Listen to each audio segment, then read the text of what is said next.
সম্প্রতি সময় সামাজিক যোগাযোগ মাধ্যমে নতুনভাবে গুঞ্জন শোনা যাচ্ছে যে আগামী দিনে নির্মাতা মেহেদী হাসান হৃদয় তার নতুন চলচ্চিত্রের জন্য সাকিব খানকে চূড়ান্ত করতে চায়।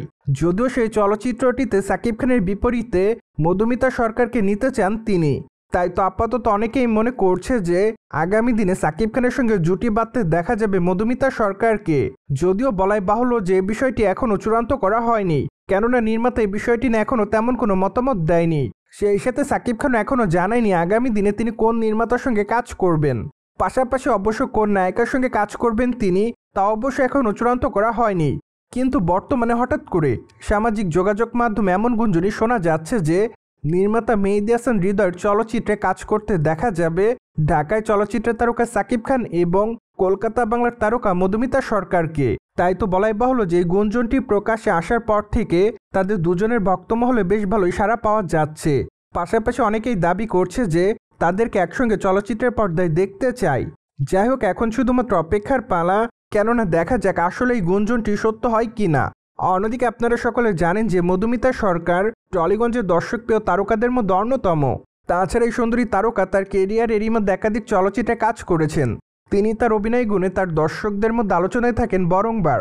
কিন্তু এই তারকা সর্বপ্রথম ছোট পর্দার মাধ্যমে তার দর্শকদের কাছে আলোচনার জন্ম দেয়, কেননা কলকাতা বাংলাতে বেশ কয়েকটা ধারাবাহিক নাটকে অভিনয় করতে দেখা গিয়েছে তাকে।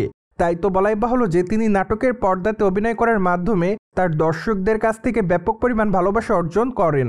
তারপরে অবশ্য চলচ্চিত্রের পর্দায় নাম লেখাতে দেখা যায় তাকে, যার প্রেক্ষাপটে বর্তমানে চলচ্চিত্রের পর্দায় নিয়মিত কাজ করছেন তিনি। তাছাড়া তার সর্বশেষ চলচ্চিত্রের নাম শ্রীমান ভয়েসে শ্রীমতী। চলচ্চিত্রের পর্দায় তার অভিনয় তার দর্শকদের কাছে ব্যাপক আকারে নজর কেড়েছিল। তাছাড়া সেখানে অবশ্য তার লুকটি অনেকটাই সাদামাটা ছিল, যা অবশ্য তার দর্শকদের কাছে ব্যাপক আকারে নজর কাড়ে। অন্যদিকে আপনারা সকলে জানেন যে ঢাকায় চলচ্চিত্রের তারকা সাকিব খানকে সর্বশেষ অবশ্য তাণ্ডব চলচ্চিত্র অভিনয় করতে দেখা যায়। চলচ্চিত্রের পর্দায় তার অভিনয় রীতিমতো তার দর্শকদের কাছে নজর কাড়ে। পাশাপাশি বর্তমানে সিনেপ্লেক্সগুলোতেও চলচ্চিত্রটি হাউসফুল যাচ্ছে এমনটাই জানিয়েছে চলচ্চিত্রের নির্মাতারা। তাই তো বলাই বাহুল্য যে চলচ্চিত্রটি মুক্তির 8 দিন পরেও সিনেমাটি দর্শকদের মধ্যে বেশ ভালো জায়গা করতে পেরেছে। তাই তো বর্তমানে সিনেপ্লেক্সে চলচ্চিত্রটি নিয়মিত হাউসফুল যাচ্ছে এমনটাই শোনা যায়। বাই দ্য ওয়ে, চলচ্চিত্রের পর্দায় সাকিব খানের লুকের অনেকটা পরিবর্তন দেখা যায়।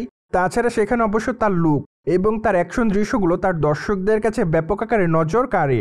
পাশাপাশি চলচ্চিত্রের পর্দায় সাবিলা নূরের সঙ্গে তার রোমান্সও তার দর্শকদের কাছে নজর কাড়ার মতোই ছিল, যার প্রেক্ষাপটে এইটুকু বলাই বাহুল্য যে বর্তমানে দর্শকদের কাছে নতুন করে আলোচনায় রয়েছে সাকিব খান এবং সাবিলা নূর জুটি। সো দর্শক, আপনি আসলে তাণ্ডব চলচ্চিত্রটি দেখেছেন কিনা তা অবশ্যই কমেন্ট বক্সে জানাতে পারেন। And subscribe our channel for more update.